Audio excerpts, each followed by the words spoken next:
પ્રાપ્ય ઉર્જાથી મોટી બનાવ્યા છે. એટલે કે આપણને ઉર્જા ફરી વખત મળી આવે છે. એના છે ગેસ, પેટ્રોલિયમ, ડીઝલ વગેરે ઉર્જા ભવિષ્ય સુધા ખૂટી જવાની છે. એટલે આપણે પવન છે, સૂર્ય છે, પાણી છે, તેનાથી કામ ચલાવવું પડશે. એટલા માટે તે ઉર્જાથી કાર ચાલી શકે છે. સોલર કાર છે.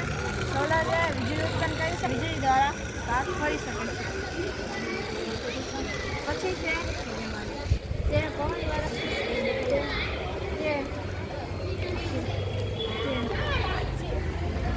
પવનથી આપણે તેમાં પવન મૂકી નાખીને પછી ચેકિંગ કરી શકે છે. અને તેનાથી આપણે બેટરીમાં વિદ્યુત સેવ કરી અને તેનાથી આપણે બલ્બ પ્રકાશિત કરી શકીએ છીએ. તેમાંનો અને મુખ્ય ઉર્જાનો સ્ત્રોત સૂર્ય છે. તે પૃથ્વી સૂર્યની આજુબાજુ ફરે છે. એટલે અમારા આ વર્કિંગ મોડેલોથી એવું સાબિત થાય છે કે આપણે ભવિષ્યમાં આ ત્રણ ઉર્જાનો ઉપયોગ કરીને આપણું કામ ચલાવી શકીશું.